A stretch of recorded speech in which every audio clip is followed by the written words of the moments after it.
naman po sila, yung mga alaga ko, maliliit pa.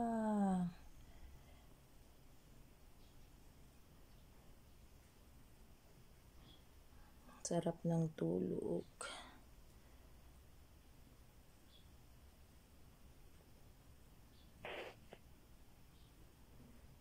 Sa totoo lang guys, hindi po ako mahilig sa pets dati.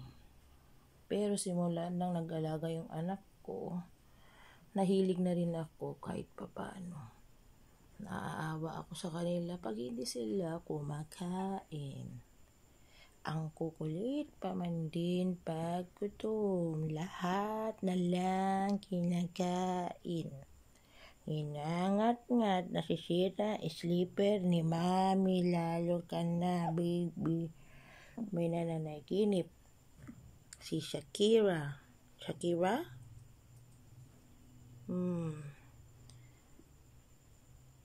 Ang mahirap lang po talaga sa pag-aalaga ng maraming pets ay ang budgeting. Kasi syempre, pati sila na isasali na sa budget. Lalo na pag nagkakasakit sila, kawawa naman sila.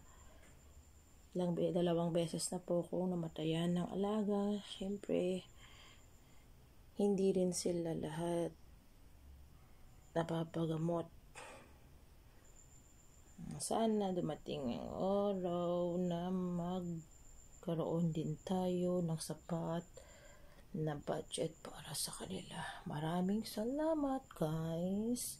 Ang cute naman ng mga to. Ito po si Shakira. Si Sakura. Si Haru.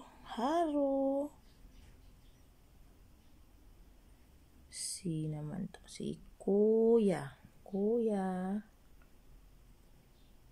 Ito si Ate.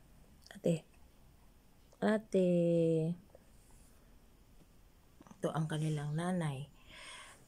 Ito po is crossbreed Belgian Malinois. Belgian crossbreed ng Japanese Spitz na dog. At ito pong kinalabasan ng anak niya with my Torin Bully, ang asawa. Bully po ang kanilang tatay.